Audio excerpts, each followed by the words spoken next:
Letting go creates space, but it also creates questions. Who am I now that I no longer carry that role, that pattern, that relationship, that identity, that responsibility?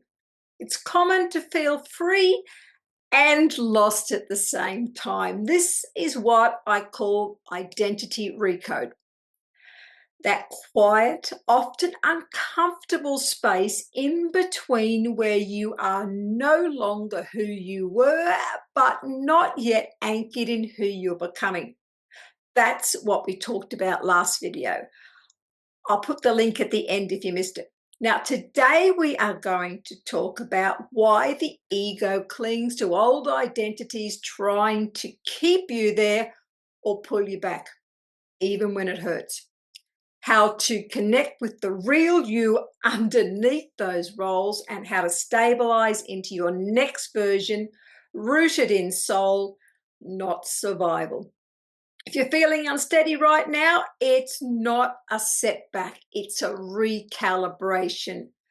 I'm Robin Plim, your transformational guide and the author of Awake, Aware, Conscious. I'm here to help you embrace the transformation you've been longing for through healing, mindset shifts, and spiritual growth. And if you're ready to step into your true power, stick around for today's topic. And don't forget to subscribe for more content. Hit the like button and share your thoughts in the comment. You are not alone in this journey. All right, so we have talked about the ego in the past, so just a very quick recap. Even after you've released a person, a role, or pattern, your ego often wants to keep the identity associated with it. You might have been the peacekeeper in the family, the emotional support in your relationship, the strong one in your friendship circle. You didn't just let go of the dynamic, you let go of who you had to be in that space. And that is where the ego discomfort comes in. The ego doesn't want to disappear, it wants clarity. And up till now, it has been in the driver's seat. It wants to know, who am I now? What's my value? Do I still matter if I'm not fixing, helping, or pleasing? If those questions are circling for you, you're not broken. You're in the process of redefining worth based on being, not just doing. Your soul's identity is who you are at your core. Beyond the roles, beyond the history, it's not what you do for others. It's not how much you give. It's not your productivity. It's your essence. Your role identity is what you were trained or conditioned to be in order to feel safe or loved. Think of it like this. Role identity is armor we wear. Soul identity is your core frequency. So here is a simple exercise. Grab your journal, pause the video if you need to once you get instructions, and complete this sentence. I used to believe I had to be, fill in the blank, to be worthy.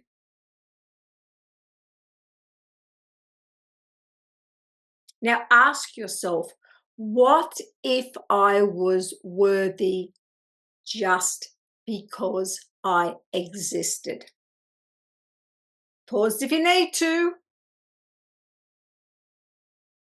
Okay, so this shift isn't just conceptual, it's energetic. Okay, it's energetic. When you stop performing for love, your energy recalibrates to attract people and situations that love the real you, not the version you edited to fit in. Now that you've dropped those old roles, The work is to stabilize into the new version of you. It's not in your head, it's in your body. So here's how to start living from the inside out. Okay, so step 1 is posture shift. Close your eyes and notice how your body holds itself. Are your shoulders forward? Is your chest tight? Are you shrinking or collapsing in your belly or your heart? Now shift. Roll your shoulders back. Breathe into your belly, feeling it expand. And imagine your spine is a column of light. This isn't just about standing tall. It's about signaling to your nervous system, I am safe to take up space as I am. Okay, so step 2 is a daily check-in. Each morning ask, how do I want to feel today? What would someone with that frequency choose? Where? Say or prioritize.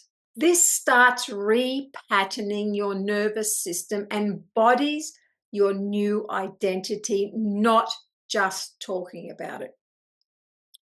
All right, so language shapes our identity, our thoughts and our words create. So how you speak about yourself will either reinforce the old or expand the new. You've got to notice the differences. You've got to catch yourself. When you hear yourself talking about the old, you need to stop and reset.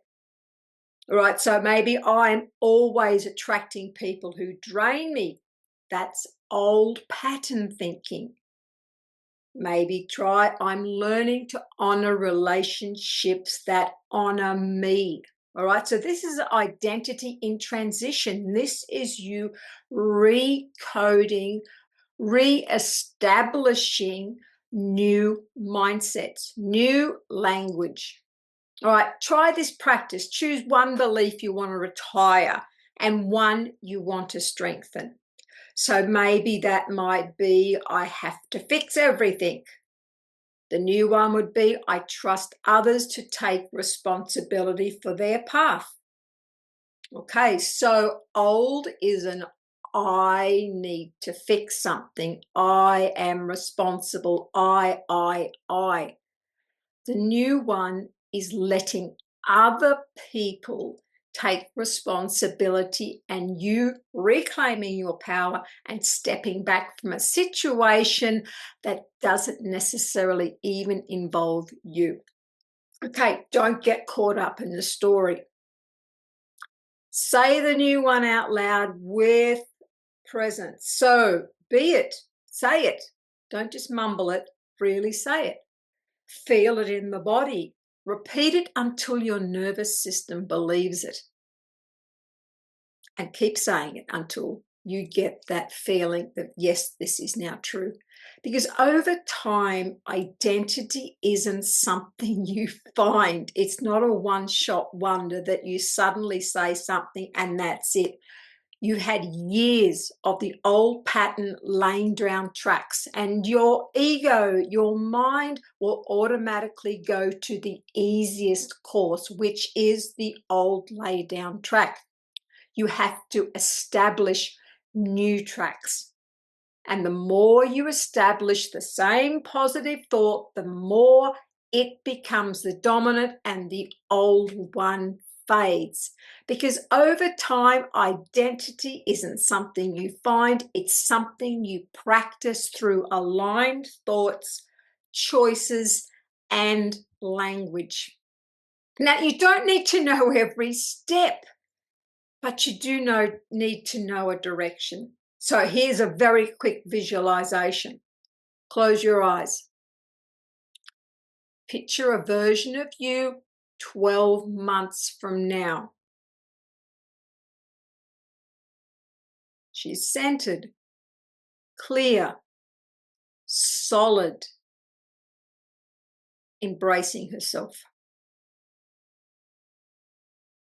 Now ask her, what did you stop tolerating to become this version of you?